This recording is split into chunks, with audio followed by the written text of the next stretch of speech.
Now, Juliana Ambrosio from Brazil, she asks for Rachel. You've said before that you love playing fully realized, complicated, three-dimensional women. These are my favorite type of characters to watch. So, how does this version of Lois Lane fit into that? And in your opinion, of course, and what were the things about her that made you say, I need to play this woman? Well, all of that starts on the page. We had, the characters come to life first and foremost in a fantastic and fully realized script. And I really appreciate that in our Superman movie, you really get to see all the different sides of Lois, and they're pretty equally weighted. Her as a complicated, fully realized, three-dimensional. I also love playing obsessive women, people who, and she's certainly no different, people who will, in this case, sometimes quite literally go to the ends of the earth for the things that they believe in.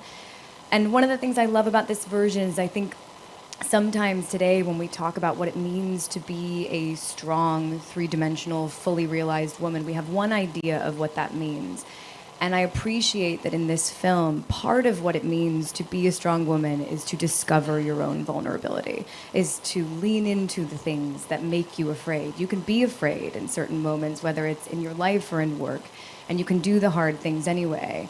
And, I've been asked a lot, even as we've started talking about the film, about why I think that this Lois isn't a damsel in distress. And I would argue that she never has been.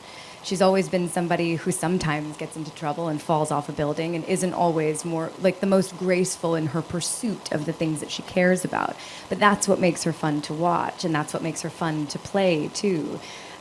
She's never just one thing at any given moment, and so it's been really fun, and I'm excited to see the way that she might continue to evolve in the DCU. I mean, it is amazing when you read those early comics that, yeah, there were certain, of the tropes of the times of Lois being a damsel in distress, Superman's girlfriend, and Superman saving her. But at the same time, she did have a personality that was different. She's always been batshit. Yeah, I mean, yeah, she has. She's been crazy. Okay, now Mateus from Herdeiro Nerd from Brazil, and he asks for David and Rachel. How was the experience of working with James Gunn? Did he bring any new or unique approach to directing? How much time do you have? Be careful with the words. I was immediately surprised by how excited you were to talk about dialogue scenes.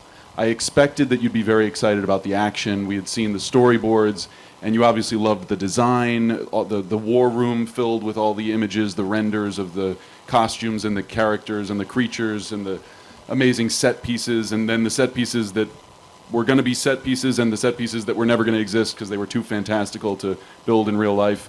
But then I felt extremely grateful to find out that you were just as excited to talk for an hour and a half or 2 hours about a 3-page scene between Clark and Lois, and not only the blocking of it and how you were thinking of shooting it, but the questions that actors usually receive eye rolls about. Why am I coming in here? How long have I been here? Why am I bringing this cup of coffee? Or why should I be holding this?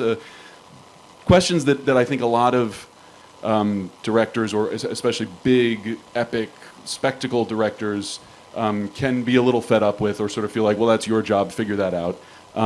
And to be able to have a partnership with you and a trio, the three of us especially, working on this central relationship, to be able to discuss all of those things, to talk about in a story where you don't see the origins of a lot of things. You don't see Superman's origin, you don't see the origin of our relationship. To be able to talk about how we imagined that happened and how it affects the way we play the scene and the way the arc of the characters unfolds, that's the difference for me between feeling like I know what I'm doing and not. And so it meant that in this amazing, huge, action-packed, epic, adrenaline-fueled thrill ride, I still felt like I knew where the heart of it was, and I knew what I was saying, and I knew why I was saying it. It made it the best experience I've ever had on a set. I have to say, too, James, and well, we could go on all day, but James... We've got time. They'll wait. Go ahead. Take your time. I know people have talked about this, but it's worth repeating that James has very meticulously crafted this family from project to project to project, and we were just the latest additions to this family, this crew, and some cast members who had been a part of the James Gunn universe in the past. And I hope you don't mind me saying so, but one of the first things that James said to both of us was, by the way, I have a zero asshole policy.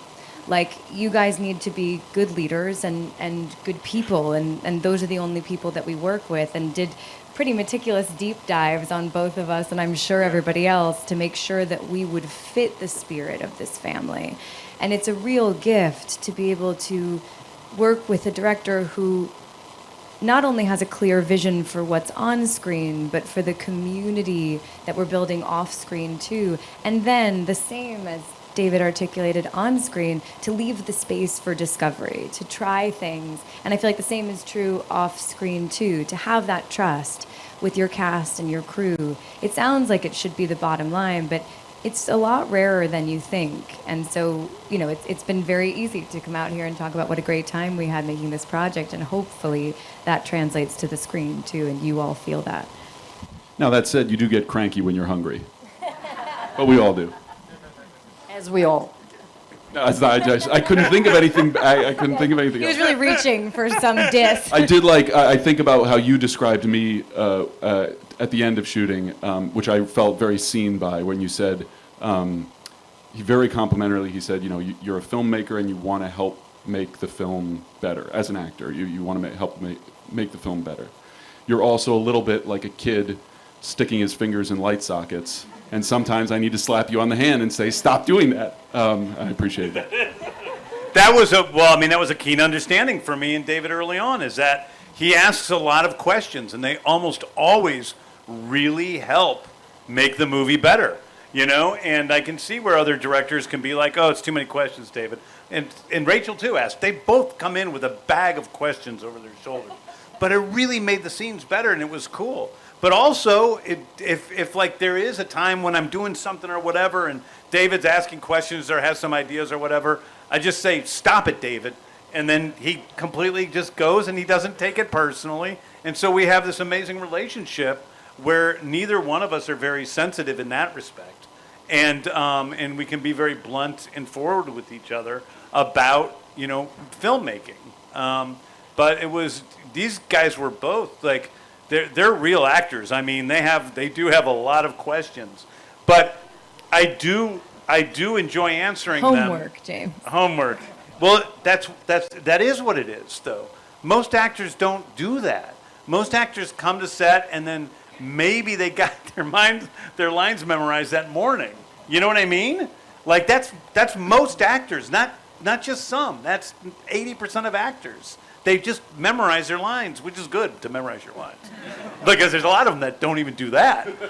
So it's, so it was a joy working with you guys, but also I knew we were making something really wonderful. And like when you have the talking scenes that work so well with two people, that means the action scenes work 5 times as well because we care about those characters. We're a part of who they are. We understand them. And so all the stakes mean so much more.